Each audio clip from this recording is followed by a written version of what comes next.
Welcome back live with us tonight on In Focus, and your reporting continues.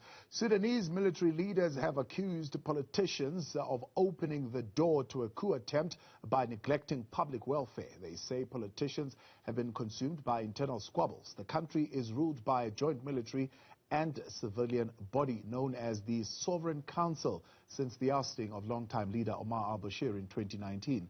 The aim behind the council is to oversee a transition to full civilian rule. But military authorities say politicians are forgetting the aims of the revolution instead of seeking personal gains.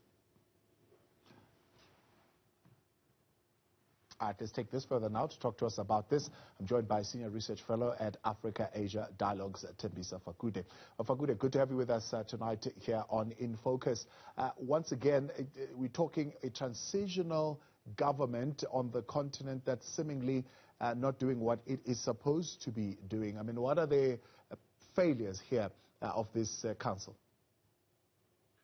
Well, first of all, the statement that was made yesterday by Mohamed Hamdan Dagalo was quite strange for someone aggrieved by an attempted coup.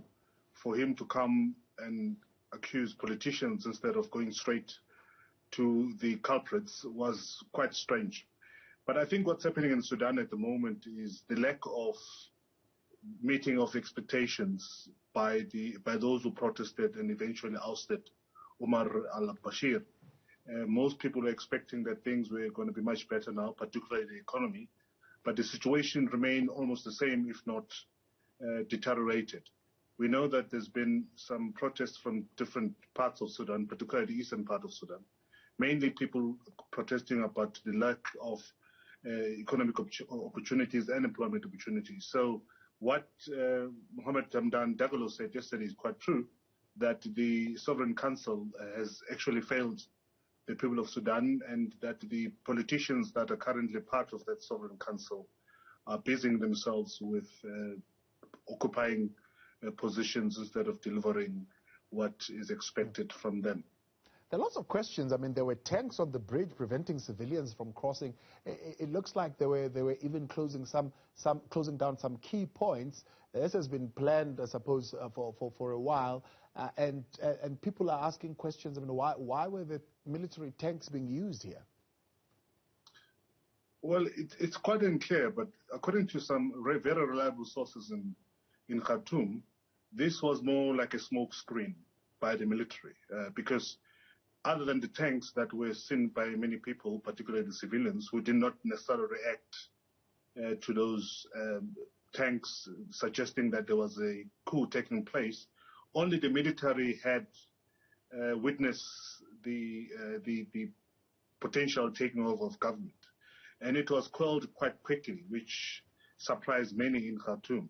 So there are a lot of people in Khartoum who are claiming that this was just a smokescreen by the military just to test waters of what things could be if there was a military coup, first. Second, there are others who claim that because the protests were likely to come to the capital city, Khartoum, the military wanted to use this so that they can institute some sort of state of emergency and prevent people from reaching the capital city.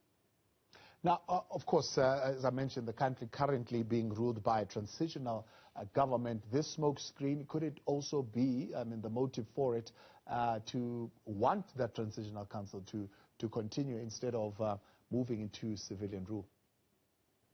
Well, there's no chance of moving into civilian rule in Sudan at the moment. I mean, if you look at the members and the political parties that form the civilian part of the Sovereign Council, they're extremely weak and disunited, and their coalition is actually disintegrating by day. If we were to have elections in Sudan, whether in the next 2 months or the next 2 years, chances are the military will win because they are the only organized formation in Sudan at the moment. And I'm quite certain that there are a number of representatives within the Sovereign Council who do not want elections, who do not want democratic elections, because they know that if they were to insist and call for elections, the military will welcome the chance, and chances are they will win landslide because they've got representation, logistical support throughout Sudan, and the representatives of the civilian government or civilians within the Sovereign Council don't have the wherewithal of organizing a proper election nor win an election if it was to take place in Sudan.